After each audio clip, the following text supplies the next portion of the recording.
الرحمن الرحیم الحمد للہ والصلاة والسلام علی رسول اللہ وعلی آلہ آل اللہ واللعنۃ الدائمۃ الابدیۃ علی اعدائہم اعداء اللہ من یوم عداوتہم الی یوم لقاء اللہ۔ ایک مرتبہ پھر آپ حضرات کی خدمت میں حاضری کا مجھے موقع مل رہا ہے، اور اب ہم انشاءاللہ گفتگو کریں گے کہ سیرت اور تاریخ کا ایک تجزیاتی مطالعہ، اور آغاز کریں گے اس کو پیغمبر اکرم صلی اللہ علیہ وآلہ وسلم کی سیرت سے۔ لیکن اس سے پہلے ایک مختصر سا جائزہ خود تاریخ اور سیرت کے حوالے سے۔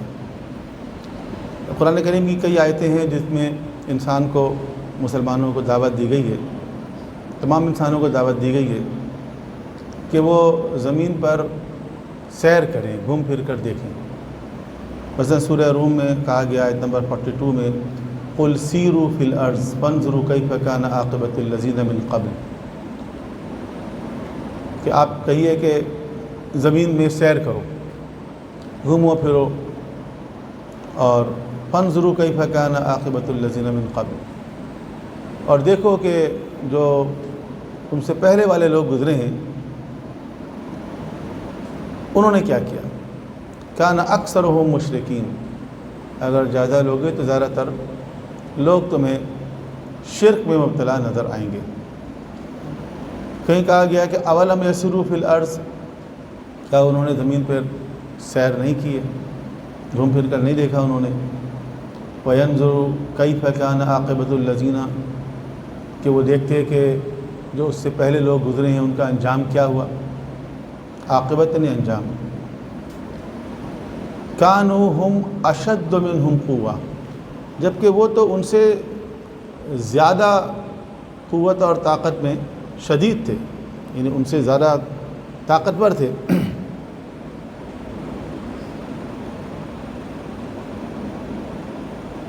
وآثارا فی الارض، اور زمین پر ان کے آثار بھی زیادہ تھے۔ اگر آپ پہلے والوں کو دیکھیں، جیسے ہم دیکھتے ہیں کہ مثلا ایجپشنس نے کس طرح مضبوط عمارتیں بنائی، پیرامڈس بنائی۔ اب پیرامڈس جو ہیں وہ آج تک انسان حیران ہے کس طرح اس زمانے میں، آج سے مثلا 4000 سال پہلے، 3000 سال پہلے، 2500 سال پہلے، اتنے بھاری بھاری پتھر اتنے بلندی تک لے کر گئے، اور کس طرح وہ عمارتیں بنائی، کس چیز سے انہوں نے پتھروں کو جوڑا، جوائنٹ کس چیز سے کیا کہ وہ جوائنٹ آج تک باقی ہیں، وہ بانڈ آج تک باقی ہے، اور چیزیں اسی طرح پیک ہیں۔ تو یہ سب چیزیں حیران کن ہیں۔ تو پہلے والے کو دیکھیں تو وہ قوت میں بھی زیادہ نظر آتے ہیں، آثار بھی ان کے بہت سارے نظر آتے ہیں، لیکن پھر کیا ہوا؟ فَأَخَذَهُمُ اللَّهُ بِذُنُوبِهِمْ، خدا نے ان کے گناہوں کے سبب ان کو پکڑ لیا۔ وَمَا كَانَ لَهُ مِنَ اللَّهِ مِنْ وَاقٍ۔ اچھا، اس طرح کئی آیتیں ہیں جن کے اندر انسان کو کہا گیا ہے کہ وہ زمین پر سیر کریں۔ سیر کا مطلب تفریح نہیں ہے، سیر کا مطلب یہ ہے کہ گھومے پھریں، جائزہ لیں، اور جائزہ لے کر جو گزشتہ قومیں ہیں ان کے حالات و واقعات کو دیکھیں، ان کے انجام کو دیکھیں، کیونکہ تاریخ کے حوالے سے ایک بحث یہ ہوتی ہے کہ گزشتہ قوموں کی تاریخ کو پڑھنے کا کیا فائدہ؟ وہ قومیں چلی گئیں، انہوں نے اپنے اعمال کیے، ان کے ساتھ تھے، ہمارے اعمال ہمارے ساتھ ہیں، اور ان سے ہمارا کیا تعلق ہے؟ تو قرآن کریم یہ بتا رہا ہے کہ جو گزشتہ قومیں ہیں ان کے طرز عمل میں اور جو ہمارا طرز عمل ہے اس میں اگر مماثلت ہوگی، اگر طرز عمل ایک جیسا ہوگا تو انجام بھی ایک جیسا ہوگا، نتیجہ بھی ایک جیسا ہوگا۔ یعنی تاریخ واقعات کے الگ الگ ٹکڑے نہیں ہیں، بلکہ ان کے اندر ایک قاعدہ، قانون، اصول کار فرما ہے، اور اس کو ہم کہتے ہیں فلاسفی آف ہسٹری۔ ایک ہوتی ہے ہسٹری، ایک ہوتی ہے فلاسفی آف ہسٹری، ایک ہے تاریخ، ایک ہے فلسفہ تاریخ۔ فلسفہ تاریخ یہ ہے کہ تاریخ جو ہے وہ کن عوامل کے تحت آگے بڑھتی ہے، کون کون سے عوامل ہوتے ہیں، کون کون سے فیکٹرز ہوتے ہیں جو قوموں کی تاریخ پر اثر انداز ہوتے ہیں۔ اچھا، ان کو سمجھنے کا کیا فائدہ؟ ان کو سمجھنے کا فائدہ یہی ہے کہ دیکھیں وہی طرز عمل وہی ہم اختیار کریں گے، وہی عوامل اگر ہماری زندگی میں شامل ہو جائیں گے تو ان کے نتائج بھی وہی نکلیں گے جو گزشتہ امتوں کے نکلیں۔ سیرت کے حوالے سے بھی قرآن کریم میں جو لفظ آیا ہے وہ ہے اسوہ۔ یہ اسوہ دو جگہ آیا ہے۔ ایک جگہ سورہ احزاب کی مشہور آیت ہے، آیت نمبر 21، لقد کان لکم فی رسول اللہ اسوۃ حسنہ، کہ رسول اللہ کی زندگی تمہارے لیے اسوہ ہے۔ اسوہ یعنی آئیڈیل اینڈ ماڈل کریکٹر، اور کریکٹر بھی وہ والا کریکٹر کہ جو کاپیبل ہے۔ اسوہ کا مطلب کریکٹر کا وہ والا حصہ جو کاپیبل ہے، جس کو کاپی کر سکتے ہیں۔ بہت سی چیزیں ایسی ہیں پیغمبر اکرم کی زندگی کی جن کو ہم کاپی نہیں کر سکتے۔ مثال کے طور پر آپ نے چاند کو ایک اشارہ کیا، چاند ٹکڑے ہو گیا، ہم نہیں کر سکتے یہ کام۔ یا بعض ان کے خاص مقامات ہیں جو ان کو حاصل ہیں، وہ ہمیں حاصل نہیں ہیں۔ وہ ایک وقت میں جتنی ازواج رکھ سکتے ہیں ہم نہیں رکھ سکتے۔ تو بعض جو چیزیں ہیں جو ایکسکلوسیولی انہی کے لیے ہیں وہ ہمارے لیے نہیں ہیں، لیکن ان کی زندگی کا وہ پہلو، وہ حصہ کہ جس کو ہم کاپی کر سکتے ہیں، وہ اسوہ ہے، کہ جن کو ہم دہرا سکتے ہیں، اپنی زندگی میں شامل کر سکتے ہیں، وہ ہے اسوہ۔ لمن کان یرجو اللہ والیوم الآخر، ان لوگوں کے لیے کہ جو اللہ سے اچھی امید لگاتے ہیں اور آخرت پر ایمان رکھتے ہیں، ان کے لیے پیغمبر اکرم کی زندگی اسوہ ہے۔ اور یہ لفظ اسوہ قرآن کریم میں حضرت ابراہیم علیہ السلام کے لیے بھی آیا ہے۔ لقد کانت لکم اسوۃ حسنۃ فی ابراہیم، کہ بے شک تمہارے لیے حضرت ابراہیم علیہ السلام کی شخصیت میں، ان کی ذات میں ایک اسوہ ہے۔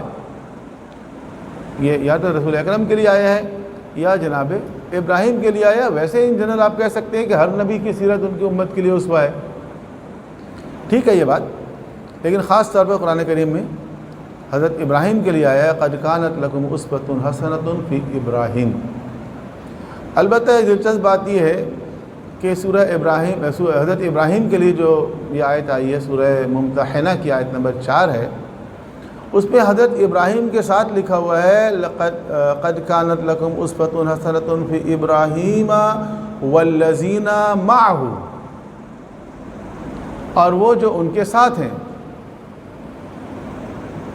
یعنی ابراہیم علیہ السلام بھی اسوہ ہیں، اور وہ جو ابراہیم علیہ السلام کے ساتھ ہیں وہ بھی اسوہ ہیں۔ جو لوگ جناب ابراہیم کے ساتھ تھے، ان کے مخلص لوگ، ان کو بھی کہا گیا ہے اسوہ۔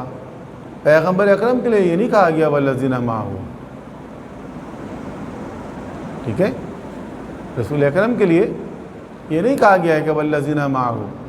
رسول اکرم کے لیے ایک جگہ اور کہا گیا والذین معہ اشداء علی الکفار رحماء بینہم، وہاں تو ہے محمد الرسول اللہ، محمد صلی اللہ علیہ وآلہ وسلم، صلوات پڑھیے۔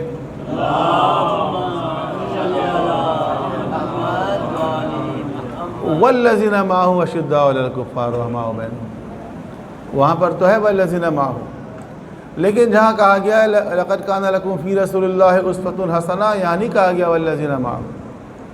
تو پیغمبر اکرم اسوہ ہیں، جو ان کے ساتھ ہیں وہ اسوہ نہیں ہیں۔ ابراہیم علیہ السلام بھی اسوہ ہیں، اور جو ان کے ساتھ ہیں وہ بھی اسوہ ہیں، ٹھیک ہے۔ اب یہ خدا کو پتہ ہے کہ کون کیا ہے۔ تو اسوہ کا مطلب یہ ہے کہ امتوں کو ایک آئیڈیل اور ایک ماڈل کریکٹر دیا گیا ہے، اور ان سے کہا گیا ہے کہ وہ ان کا مطالعہ کریں، دیکھیں، سمجھیں، غور کریں، اور اس کے مطابق اپنی زندگی بنانے کی کوشش کریں،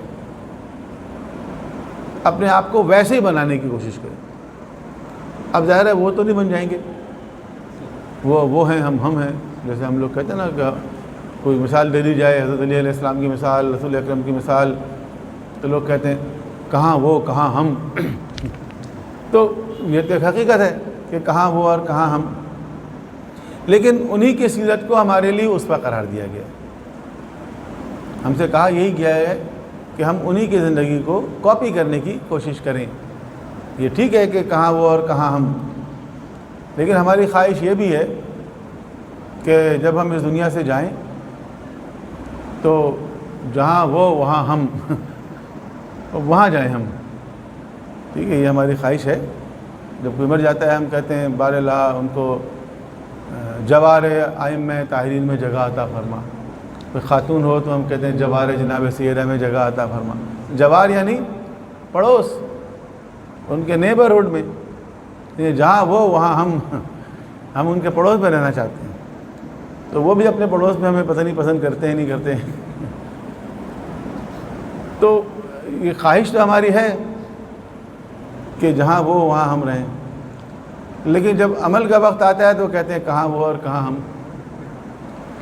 تو اللہ نے انہی کی زندگی کو ہمارے لیے اسوہ قرار دیا ہے، اور ہم سے یہ تقاضا کیا گیا ہے کہ جیسی زندگی انہوں نے گزاری ویسی گزارنے کی کوشش کرو، ویسی ملتی جلتی بنانے کی کوشش کرو۔ کوشش کر سکتا ہے، جیسے میں ایک مثال دیتا ہوں بچوں کی، کہ بچوں کو ٹیچر جو ہے وہ ایک لائن میں لکھ کے دے دیتے ہیں الفاظ جملے وغیرہ، اور ان سے کہتے ہیں اسی کو کاپی کرو۔ چھوٹی کلاسوں میں ٹیچر جو ہے وہ بعض اوقات ڈاٹڈ لائن کے اندر کوئی ورڈ کوئی سینٹنس لکھ دیتی ہے، اور بچے سے کہا جاتا ہے جو ٹیچر نے جو کچھ لکھا اسی کے اوپر اپنی پینسل پھیرو۔ اب کہاں اسٹوڈنٹ اور کہاں ٹیچر؟ ٹیچر ٹیچر ہیں، اسٹوڈنٹ اسٹوڈنٹ ہیں، اور اسٹوڈنٹ اپنی پینسل جب ٹیچر کے لکھے ہوئے کے اوپر جب پھیرتا ہے تو وہ پینسل کبھی ادھر نکل جاتی ہے، کبھی ادھر نکل جاتی ہے، پھر واپس آ جاتی ہے۔ تو اسٹوڈنٹ کی پرفارمنس یہی ہے کہ جس قدر بہتر وہ اس کو کاپی کر سکتا ہو، جس قدر اپنی پینسل کو اس کی لکیر کے اوپر برقرار رکھ سکے، اتنے ہی زیادہ نمبر ملیں گے اس کو۔ تو ہماری زندگی بھی کچھ ایسے ہی ہے، کچھ ادھر نکل جاتی ہے، کچھ ادھر نکل جاتی ہے، لیکن یہ کہ پھر واپس آ جاؤ اور پھر اسی ٹریک پر دوبارہ چلنے کی کوشش کرو۔ تو ہم سے یہ کہا گیا ہے کہ ایک آئیڈیل راستہ ہے اور وہ یہ ہے، ایک آئیڈیل پرسنالٹی ہے اور وہ یہ ہے، ایک آئیڈیل کریکٹر ہے اور وہ یہ ہے۔ اسی آئیڈیل کریکٹر کو اپنے سامنے رکھو، اور باقی جتنے بھی لوگ ہیں، جتنے مقدس لوگ ہیں، ان کا کوئی بھی ٹائٹل ہو، ان کے احترام، ان کے تقدس کا تعلق بھی اسی چیز سے ہے کہ ان کی زندگی اللہ کے رسول کی زندگی سے کتنی ملتی جلتی ہے، وہ کتنی کاپی کر رہے ہیں۔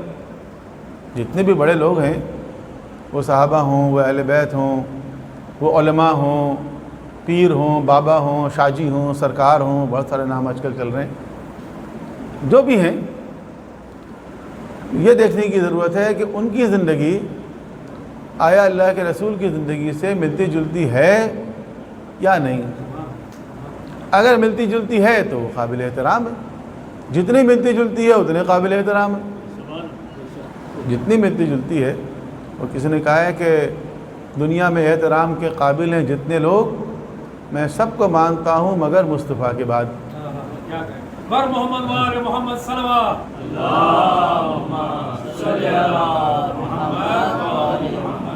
تو آئیڈیل کریکٹر تو انہی کے۔ دیکھیں، ہم اہل بیت علیہ السلام کے جو مقام اور مرتبے کے قائل ہیں، وہ فقط اس لیے نہیں ہے کہ وہ ان کا خاندان ہے، ان کا خاندان تو ہے وہ، اور خاندان ہونے کی حیثیت سے ایک امتیاز ان کو حاصل ہے کہ ان کا خانوادہ ہے، ان کا خاندان ہے، لیکن اس سے زیادہ اہم بات یہ ہے کہ اہل بیت اطہار وہ ہیں کہ جو پیغمبر اکرم کی سیرت اور کردار کے بھی امین ہیں۔ ان کی زندگی میں اللہ کے رسول کی سیرت نظر آئے گی، آپ کو ایک ایک چیز میں نظر آئے گی۔ مثلا امام حسین علیہ السلام اگر نکل رہے ہیں تو اپنے وصیت نامے میں یہ کہہ رہے ہیں اسیر و بسیرت جدی، میں اپنے جد کی سیرت پہ چل رہا ہوں، ٹھیک ہے، وہ ابھی اپنے والد کی سیرت پہ۔ تو امام حسین بھی فرما رہے ہیں کہ دیکھو جو راستہ میں نے اختیار کیا ہے یہ کوئی دین اسلام میں نیا راستہ نہیں ہے، یہ وہی راستہ ہے جس پہ میرے جد چلے ہیں، جس پہ میرے والد گرامی چلتے رہے ہیں۔ تو انہوں نے بھی اپنے سامنے آئیڈیل کریکٹر کس کو رکھا؟ اللہ کے رسول کو رکھا، اپنے جج کو رکھا، اپنے نانا کو رکھا۔ کیونکہ اللہ کے رسول کی زندگی جو ہے وہ سب کے لیے اسوہ حسنہ ہے۔ تو کسی کے لیے بھی اگر کچھ لوگ کسی کو مقدس سمجھتے ہیں، کسی کو بڑا سمجھتے ہیں، کسی کو بابا سمجھتے ہیں، کسی کو بڑے پہنچے ہوئے بابا سمجھتے ہیں، تو دیکھنا ہوگا کہ ان کی زندگی میں اللہ کے رسول کی زندگی کی جھلک ہے یا 180 ڈگری پہ چل رہے ہیں بابا۔ حضور کی زندگی ادھر جا رہی ہے، وہ ادھر جا رہے ہیں، ایسے بابا ہیں الٹے جا رہے ہیں۔ حضور نے فرمایا النظافۃ من الایمان، طہارت، پاکیزگی، صفائی ایمان ہے۔ قرآن نے کہا ان اللہ یحب التوابین ویحب المتطہرین۔ بابا کی خوبی یہ ہے کہ نہاتے ہی نہیں ہیں، صدیوں سے نہیں نہائے وہ، یہ ان کا کمال ہے کہ نہاتے ہی نہیں ہیں وہ۔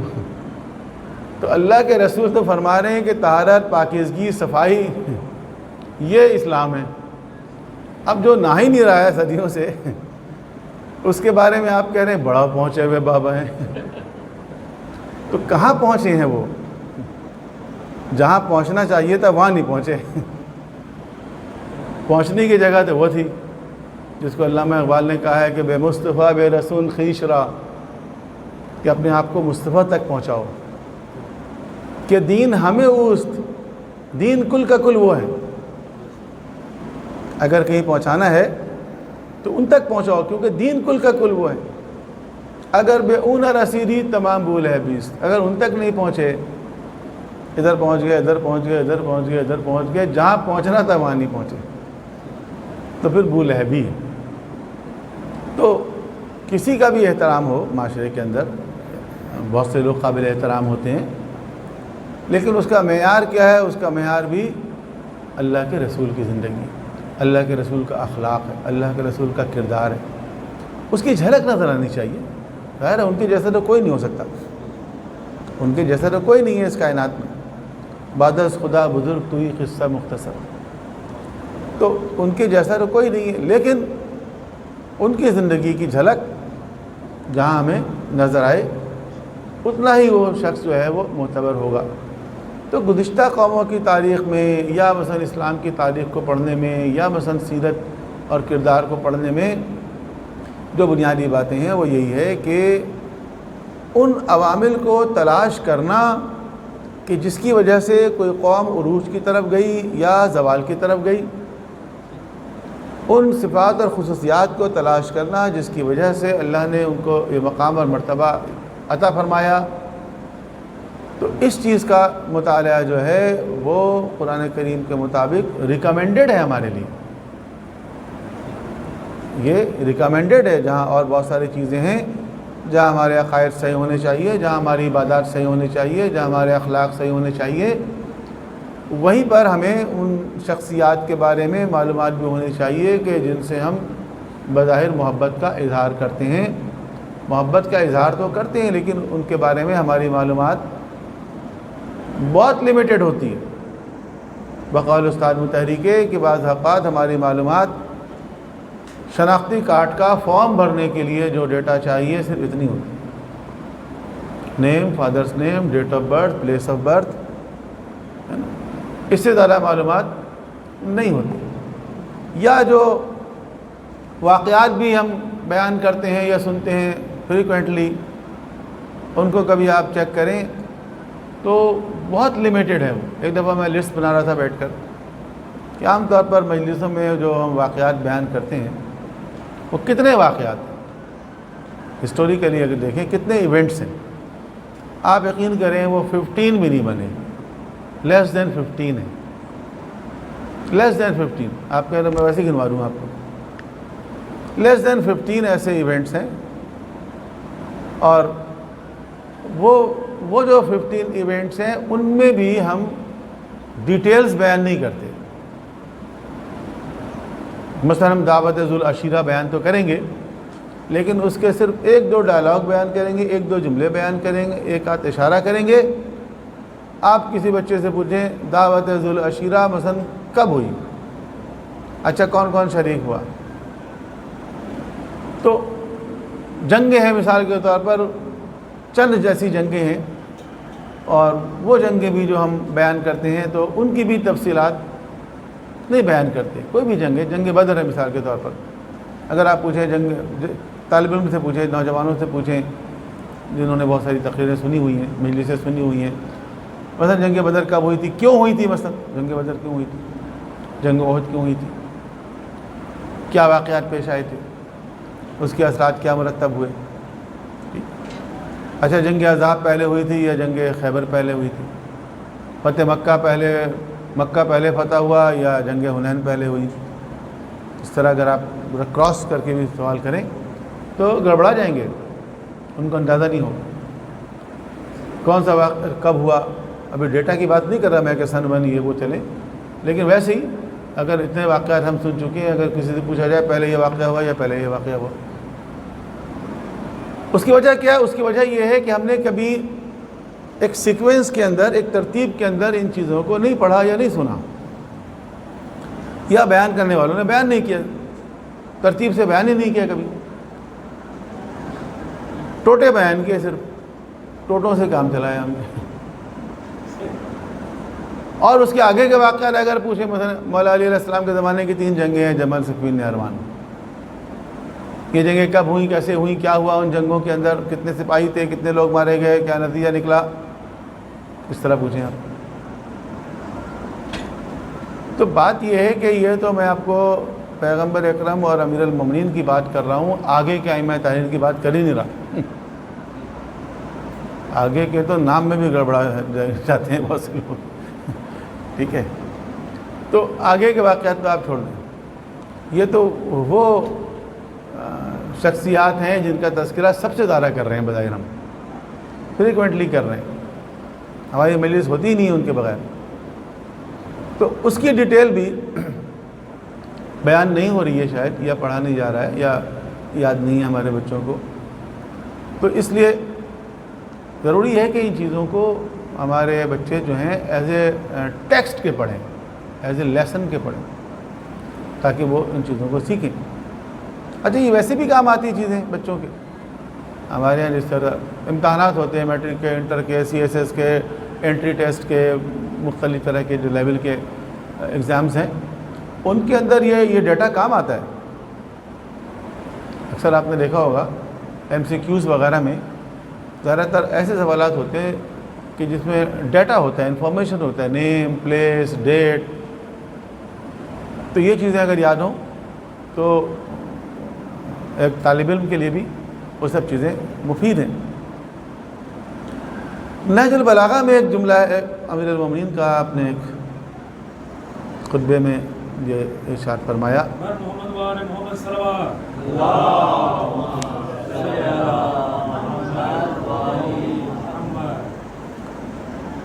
کہ یہ وہ ہے وصیت نامہ جو ہے مولا علی کا. 2 وصیت نامے ہیں نا, ایک ذرا طویل والا ہے, ایک مختصر والا. یہ طویل والا ہے. اس میں ایک جگہ فرما رہے ہیں کہ اے میرے بیٹے, میری عمر ہر چند اتنی طویل نہیں جتنی گزشتہ دور کے لوگوں کی رہی ہے. ٹھیک ہے, ظاہراً امیر المومنین کی عمر اتنی نہیں تھی جتنی مثلا نوح علیہ السلام کی عمر تھی, لیکن میں نے ان کے کاموں کو دیکھا, ان کے واقعات پر غور کیا, ان کے جو آثار باقی رہ گئے تھے ان میں تلاش و جستجو کی, یہاں تک کہ میں بھی ان جیسا بن گیا. یعنی اتنا مطالعہ میں نے کیا کہ جیسے میں بھی انہی میں سے ایک بن گیا. اتنا میں نے غور و فکر کیا, اتنا مطالعہ کیا گزشتہ لوگوں کے آثار پر. آگے فرماتے ہیں بلکہ ان کے جو اعمال و افعال مجھ تک پہنچے, میں نے گویا ان کے ساتھ اول تا آخر زندگی بسر کی. اتنا غور کیا آپ نے گزشتہ امتوں کے واقعات پر. پھر فرماتے ہیں اس کے بعد میں نے ان کے کردار کی پاکیزگی و خوبی کو برائی اور تیرگی سے علیحدہ کر کے نفع و نقصان کو پہچانا. یعنی یہ جو مطالعہ گزشتہ امتوں کا میں نے کیا کہ اس کا ایک حاصل مطالعہ بھی ہے. وہ حاصل مطالعہ کیا ہے؟ حاصل مطالعہ یہ ہے کہ ان کے کردار کی پاکیزگی اور خوبی اور جو ان کی برائی اور خرابیاں تھیں ان سب کو علیحدہ کر کے اور اس کے ذریعے اپنے نفع و نقصان کو پہچانا. ٹھیک ہے. اور شیخ سعدی نے کہا تھا کہ ادب از کئی آموختی از بے ادبان، کہ ادب تم نے کہاں سے سیکھا؟ کہا بے ادبوں سے سیکھا. تو بے ادبوں سے کیسے ادب سیکھ لیا؟ کہا وہ جو بے ادب کر رہے ہیں وہ میں نے نہیں کیا، یہی ادب ہے. جو بے ادب کر رہے ہیں وہ آپ نہ کریں تو یہ ادب ہو گیا. ٹھیک ہے. بے ادب اگر والدین کے ساتھ بدتمیزی کر رہے ہیں آپ نہیں کریں، یہ ادب ہے. تو بے ادبوں سے بھی آپ ادب سیکھ سکتے ہیں. ٹھیک ہے. تو گزشتہ امتوں میں سے وہ امتیں جو زوال پذیر ہوئیں اور جن کی برائی سامنے آ گئی، ان کی برائیوں کو دیکھ کر ان سے عبرت حاصل کرنا. یہ لفظ عبرت جو ہے یہ ہمارے ہاں اردو زبان میں صرف نیگیٹو نتائج کے لیے کہا جاتا ہے. عبرت یعنی کسی کو دیکھ کر اس سے ایسا سبق سیکھنا کہ جو وہ کر رہا ہے وہ نہیں کرنا ہے ہمیں. اس کو ہم لوگ اردو میں کہتے ہیں عبرت. اچھا، عربی میں جو ہے وہ عبرت کا لفظ دونوں معنی میں استعمال ہوتا ہے، اچھی چیزوں کو سیکھنے میں بھی اور بری چیزوں کو سیکھنے میں بھی. عبرت جو ہے وہ عبور سے نکلا ہمارے جس کو کہتے ہیں عبور کرنا. عبور یعنی گزرنا. تو گزرنا یعنی واقعات سے اس طرح گزرنا کہ اس پر غور کرنا، سمجھنا اور اس سے نتائج اخذ کرنا، یہ ہے اصل میں عبرت. ٹھیک ہے. تو بعض اوقات فارسی سے کوئی لفظ، جیسے ہمارے ہاں اردو میں جب آیا ایک کتاب ہے عبرت ہے عاشورہ فارسی میں. اچھا، اب اردو میں بھی ترجمہ کرنے والے نے اس کا نام رکھ دیا عاشورہ کی عبرتیں.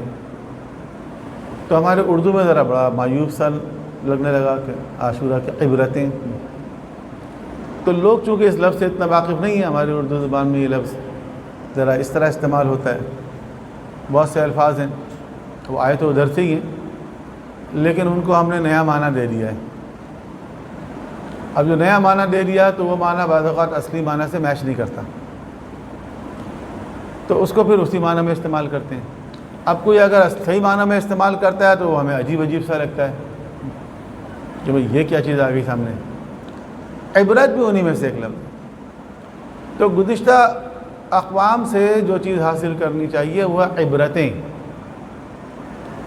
عبرت کا مطلب صرف یہ نہیں ہے کہ ان کی تباہی کو دیکھ کے اس سے انسان ڈر جائے. دونوں چیزیں شامل ہیں.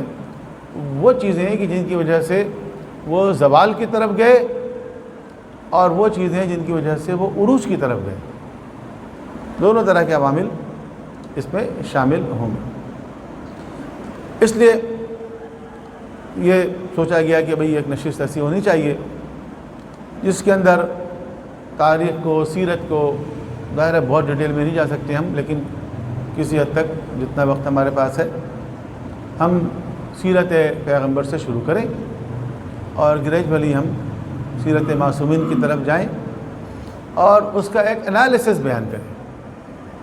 صرف واقعات نہ بیان کریں. دیکھیں، واقعات ہوتے ہیں، ان واقعات کے پیچھے بہت سارے عوامل ہوتے ہیں. واقعات کے درمیان ایک ریلیشن شپ ڈیولپ کرنا اور اس سے نتائج اخذ کرنا، یہ بہت اہم کام ہوتا ہے. کیونکہ واقعات جو ہو رہے ہیں وہ یوں ہی نہیں ہو رہے. مختلف واقعات کے درمیان ایک ریلیشن شپ ہے، اس کے پیچھے بہت سارے فیکٹس ہیں، اس کے پیچھے بہت سارے عوامل ہیں، اس کے پیچھے کاز اینڈ افیکٹ ہے. تو ان کو سمجھنا اور ان کے درمیان ریلیشن شپ کا فائنڈ آؤٹ کرنا، اس سے آپ بہتر نتائج اخذ کر سکتے ہیں. خالی کھلے واقعات بیان کر دیں، اس سے وہ چیز حاصل نہیں ہوتی. تو سب سے پہلے تو ہم ذرا عربوں کی تاریخ سے شروع کریں گے کہ عرب جو سرزمین عرب جس کو کہتے ہیں، یہ اگر آپ نقشے میں دیکھیں تو یہ ایک جزیرہ نما ہے. عرب پیننسولا کہلاتا ہے یہ جزیرہ نما. جزیرہ نما کا مطلب یہ ہے کہ جزیرہ نہیں ہے.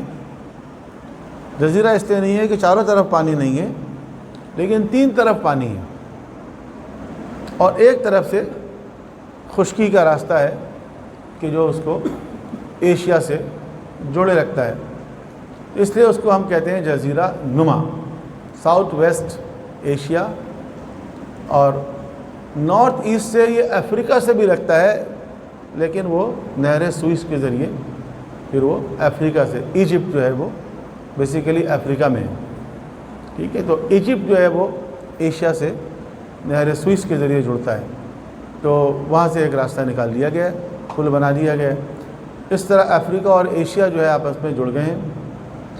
اور اب جو ہے ایجپٹ، چونکہ ان کی بھی آفیشیل لینگویج عربک ہے، اور بہت سے افریقن کنٹریز ہیں جن کی فرسٹ لینگویج عربک ہے، بہت سے ایسے کنٹریز ہیں جن کی سیکنڈ لینگویج عربک ہے، تو یہ بھی اپنے آپ کو عرب سمجھتے ہیں۔ اور ایک طرف ان کے ریڈ سی ہے، بحیرہ احمر، ایک طرف ان کے پرشین گلف ہے، خلیج فارس، ایک طرف ان کے گلف آف ایڈن اور گلف آف عمان ہے، جو کہ انڈین اوشن کا حصہ ہے، بحر ہند کا یہ حصہ ہے، خلیج عمان اور خلیج عدن۔ تو اس طرح یہ پورا جو عرب ہے یہ کوئی 3.237 thousand کلومیٹر، ملین کلومیٹر پر مشتمل ہے، ٹھیک ہے، یعنی لاکھ میں اگر بیان کریں گے 32,37,500 کلومیٹر، اسکوائر کلومیٹر پر مشتمل ہے، اور اس کے اندر ظاہر ہے کہ بہت سارے علاقے ہیں، تین طرف سے یہ پانی سے گھرا ہوا ہے، اور عام طور پہ ایک تاثر یہ ہے کہ عرب جو ہے وہ شاید لق و دق صحرا ہے، تو ایسا نہیں ہے۔ عرب پیننسولا میں اگر آپ دیکھیں تو اوپر کا حصہ اور نیچے کا حصہ یہ دونوں جو ہیں وہ گرین ہیں۔ آپ عراق میں دیکھیں یا آپ یمن کی طرف دیکھیں تو یہ پورا خطہ، یہ لبنان اور فلسطین اور جارڈن اور اشارے خطے، یہ آپ کو گرین نظر آئیں گے، اور جو درمیان کا حصہ ہے جہاں پر صحیح معنوں میں اسلام آیا، جس کو حجاز کہتے ہیں، حجاز ہے، نجد ہے، تہامہ ہے، جو سینٹر کا حصہ ہے، یہ صحرائی علاقہ ہے، لق و دق صحرا ہے۔ تو ایسا نہیں ہے کہ پورا عرب جو ہے وہ صحرا ہے، عرب جو ہے وہ گرین بھی ہے۔ اچھا، گرین کا تعلق ہوتا ہے اصل میں دریا سے، جہاں دریا ہوگا وہاں گرینری ہوگی، اور جہاں دریا نہیں ہوگا، جہاں پانی نہیں ہوگا، تو وہاں گرینری کہاں سے آئے گی؟ یہ جو خطہ ہے جہاں اسلام آیا، اس کا حال یہ ہے کہ ابراہیم علیہ السلام جب اسماعیل علیہ السلام کو چھوڑ کے جا رہے تھے تو قرآن کریم میں ہے کہ یہ کہہ کر گئے کہ بار الہ وہاں چھوڑ کے جا رہا ہوں جو وہاں وادی غیر و ذی زرع، غیر و ذی زرع یعنی انفرٹائل سوائل، یہ انفرٹائل سوائل ہے مکہ۔ ابراہیم علیہ السلام تو فلسطین سے آئے تھے، وہ تو فرٹائل سوائل ہے، لیکن جہاں مکے میں چھوڑ کر گئے جناب اسماعیل اور جناب حاجرہ کو، یہ انفرٹائل سوائل ہے۔ یہاں کی کیفیت یہ ہے کہ ایک اور خطبے میں خود امیر المومنین نے بیان فرمایا ہے کہ اس خطے کی حالت یہ تھی کہ پینے کے لیے صاف پانی نہیں تھا، فرمایا تم لوگ گدرا پانی پیا کرتے تھے اور پتھروں کے درمیان رہتے تھے، کیڑے مکوڑوں کے درمیان، ان کی زندگی ایسی تھی۔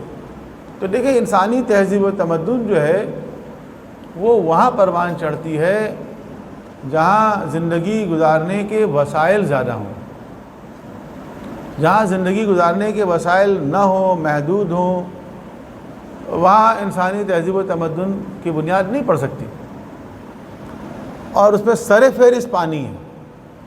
پانی کے بغیر تو سروائیو نہیں کر سکتا انسان۔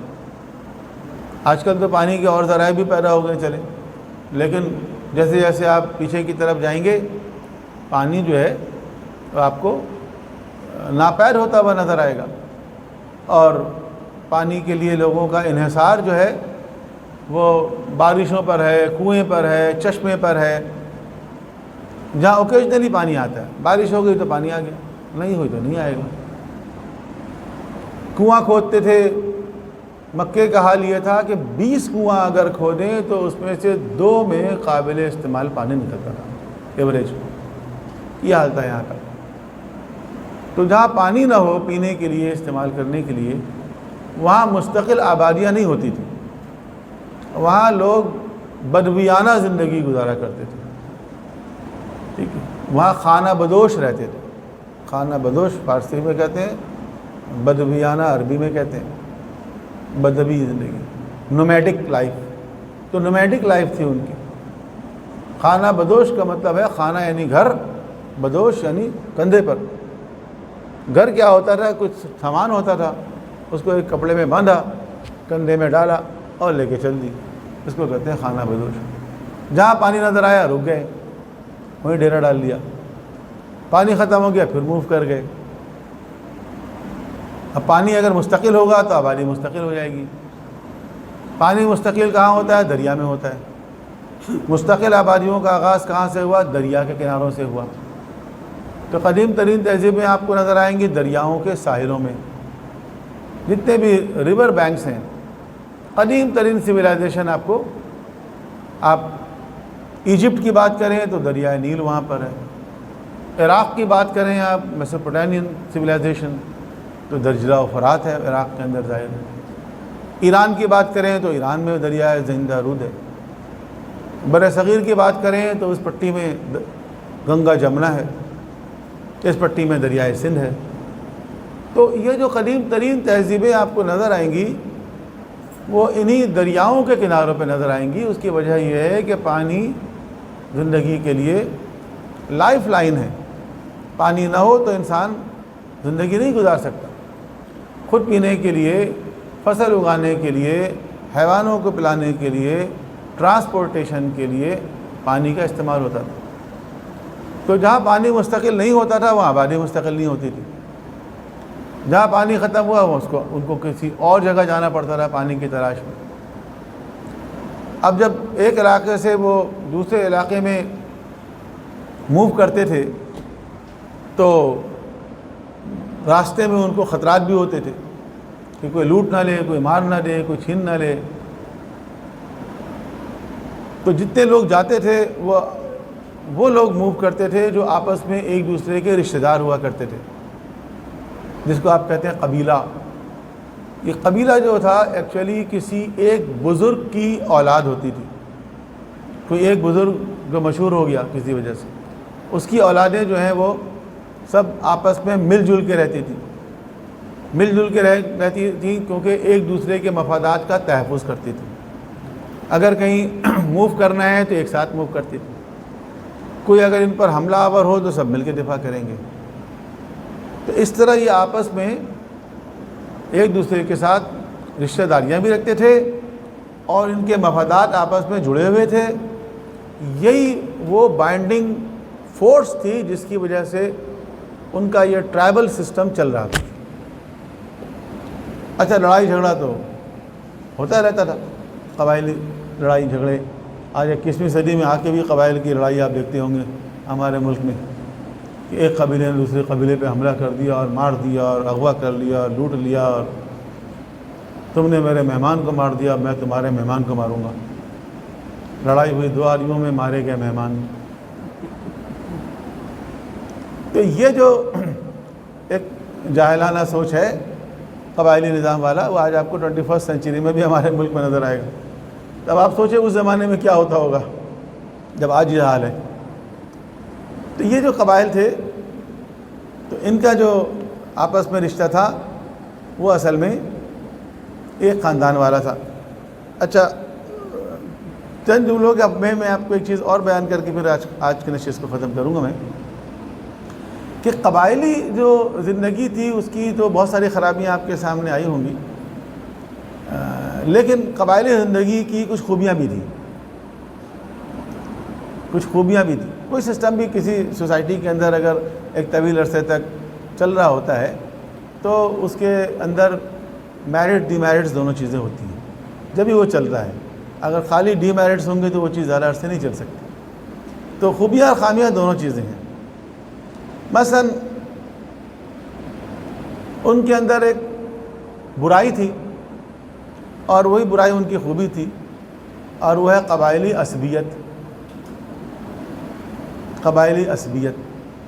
اب عصبیت کا لفظ بھی ہمارے اردو میں نیگیٹو لیا جاتا ہے. عصبیت عربی میں بھی نیگیٹو ہے، لیکن اس کا ایک پازیٹیو پہلو بھی ہے.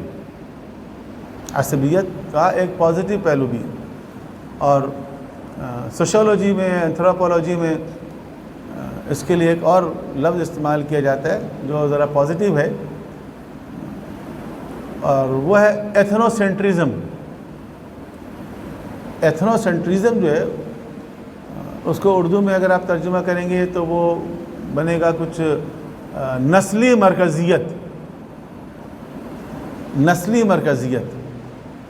نسلی مرکزیت کا مطلب یہ ہے کہ کوئی شخص یہ محسوس کرتا ہے کہ اس کا جو کلچر ہے وہ ایک آئیڈیل کلچر ہے، اور اسی کلچر پہ رکھ کے باقی جو سوسائٹی ہے اس کے کلچر کو چیک کرتا ہے، اور اپنے کلچر کو چونکہ وہ آئیڈیل سمجھتا ہے لہذا اس سے وہ محبت کرتا ہے. تو باقی جو چیزیں اس کے کلچر سے میچ کرتی ہیں وہ سب چیزوں کو اچھا سمجھتا ہے، جو چیزیں میچ نہیں کرتی ان سب کو برا سمجھتا ہے. ٹھیک ہے. تو قبائل کے اندر بھی ایک ایتھنوسینٹرزم پایا جاتا ہے، جس کی وجہ سے ان کی ایک بائنڈنگ فورس بہت مضبوط ہوتی ہے. اور ابن خلدون کی تھیوری اگر آپ نے پڑھی ہو تو ابن خلدون ویسے مورخ تھا، اس کی تاریخ ابن خلدون ہے، لیکن تاریخ ابن خلدون وہ مقام حاصل نہیں کر سکی جو اس سے پیش رو مثلا تبری، یعقوبی، مسعودی وغیرہ نے حاصل کی. مگر ابن خلدون کا ایک بڑا نام اس لیے بھی آ گیا کہ اس نے تاریخ کا ایک مقدمہ لکھا ہے، کوئی 1000 صفحے کا، 800 صفحے کا مقدمہ ابن خلدون کہلاتا ہے. وہ بڑی غضب کی کتاب ہے. اس نے اپنی پوری زندگی کے تجربات کا نچوڑ جو ہے وہ سنگل والیوم کے اندر لکھ دیا، اور وہ تاریخ نہیں ہے بلکہ وہ اصل میں پہلا مسلم سوشولوجسٹ ہے جس نے انسانی تاریخ کا مطالعہ سوشولوجیکل ایسپیکٹ سے کیا. اس سے پہلے کوئی مسلمان اسکالر ایسا نہیں گزرا جس نے اس کو اس طرح مطالعہ کیا ہو. اچھا، عصبیت کے بارے میں اس کی ایک خاص تھیوری ہے، اس پہ تنقید بھی ہوتی ہے. میں نے بھی ایک آرٹیکل اس کے خلاف لکھا ہے، خلاف سمراج اس کے تنقید کی ہے اس کی اس تھیوری کے اوپر. لیکن میں نے دوبارہ عرض کروں کہ فار اور اگینسٹ دونوں چیزیں ہوتی ہیں نا، اس کے میرٹ ڈی میرٹ دونوں چیزیں ہوتی ہیں. تو وہ یہ کہتا ہے کہ یہ اصل میں عصبیت ہی ہے جس کی وجہ سے حکومتیں قائم ہوتی ہیں، اقتدار باقی رہتا ہے، قومیں ترقی کرتی ہیں. اچھا، اب لفظ عصبیت اگر آپ کو برا لگ رہا ہے آپ اس کو نکال لیں، آپ اس کی جگہ کچھ اور لے آئیں. ہر قوم اگر وہ متحد رہنا چاہتی ہے، اگر وہ آگے بڑھنا چاہتی ہے، اگر وہ اپنی حفاظت کرنا چاہتی ہے تو اس کے اندر کوئی ایسی بائنڈنگ فورس تو ہونی چاہیے نا جو ان کو انٹیکٹ رکھ سکے. وہی عصبیت ہے. پاکستان جب نہیں بنا تھا، جب ہمارے آبا و اجداد ہندوستان میں تھے، ان کے سامنے ہندو تھے، ہندو میجورٹی میں تھے. ان کو خوف تھا کہ ہندو ہمارے اوپر چھا جائیں گے. 800 سال سے تو ہم حکومت کرتے رہے ہیں، پھر انگریز آ گئے، اب انگریز جائیں گے تو ہندو ہم پر مسلط ہو جائیں گے. یہ خوف تھا ان کو. تو انہوں نے کہا نہیں، ہمیں تو سیپریٹ ہوم لینڈ چاہیے جس کے اندر ہم اپنے کلچر کو، اپنے ریلیجن کو پروموٹ کرنا چاہتے ہیں، سیف گارڈ کرنا چاہتے ہیں. انہوں نے پاکستان بنا لیا. اچھا، پاکستان بن گیا تو یہاں سے بہت سے ہندو مائیگریٹ کر گئے. اب پاکستان میں ہندو نہیں ہیں، بہت کم ہے، 5%، 10% اتنے ہوں گے. 90% مسلمان ہیں، 95% مسلمان ہیں. اب وہ ہندو آپ کے سامنے ہی نہیں ہے، مقابلے پر ہی نہیں ہے. مقابلے پہ نہیں ہے تو وہ خوف اور خطرہ بھی ختم ہو گیا جو آپ کو ہندوازم سے تھا. تو وہ دشمنی بھی ختم ہو گئی جو ہندو سے تھی. ٹھیک. اچھا، اسی کی وجہ سے آپ کے اندر جو ایک اتحاد تھا اس کے مقابلے میں وہ بھی ختم ہو گیا. ان کی وجہ سے، ان کے خوف کی وجہ سے جو مسلمانوں میں آپس میں اتحاد تھا تو وہ بھی کمزور پڑ گیا۔ پھر جب پاکستان بن گیا تو یہاں مسلمان خود ہی لڑنے لگے، یہ شیعہ یا سنی یا دیوبندی یا بریلوی، یہ پنجابی یا سندھی، وہ ایسٹ پاکستان والے، یہ ویسٹ پاکستان والے، یہاں تک کہ ہم نے ایسٹ پاکستان کو ہی کھو دیا۔ تو وہ جو پہلے والی عصبیت تھی وہ ہاتھ سے نکل گئی، کمزور پڑ گئی، اور اس کی جگہ کوئی اور چیز لے نہیں سکی۔ ہماری پاکستانیت مضبوط نہیں ہو سکی اصل میں۔ یہ میں کہتا ہوں کہ دیکھیں، عربوں کے اندر آپ کو عرب قوم پرستی نظر آئے گی، ایرانیوں کے اندر بھی ایرانی قوم پرستی نظر آئے گی، ایرانیت نظر آئے گی آپ کو۔ پاکستانیوں کے اندر پاکستانیت بہت ڈھونڈنا پڑے گا آپ کو، کہ مثلا پاکستانیت جو ہے وہ ایک بائنڈنگ فورس کے طور پر ہو، جو انٹیکٹ رکھ سکے پورے ملک کو، اس خطے میں رہنے والے ہر رنگ، نسل، زبان کے لوگوں کو۔ تو جب تک وہ بائنڈنگ فورس مضبوط آپ کے پاس نہیں ہوگی، آپ کی سوسائٹی ڈس انٹیگریشن کا شکار ہوگی۔ تو عربوں کے اندر جو عصبیت تھی، جس کو ہم ان کی برائی سمجھتے ہیں، اسی چیز نے ان کو انٹیکٹ رکھا ہوا تھا، اسی چیز نے انٹیکٹ رکھا۔ ایون اسلام آنے کے بعد بھی اسلام کی تبلیغ میں بھی بعض اوقات وہ چیز پازیٹیو اور نیگیٹو وے میں استعمال ہوئی۔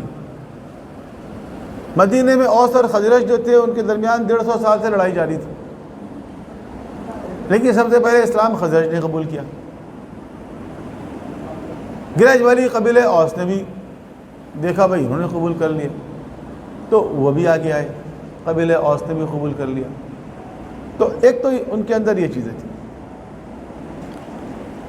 دوسری چیز تھی ان کے اندر جنگ و جدل، لڑتے رہتے تھے، قبائل تھے، مفادات متصارم ہوتے تھے، لڑ پڑتے تھے۔ اب یہ جو لڑائی تھی یہ چلتی رہتی تھی سال ہا سال تک۔ اوس اور خزرج کے درمیان لڑائی 150 سال سے چل رہی تھی۔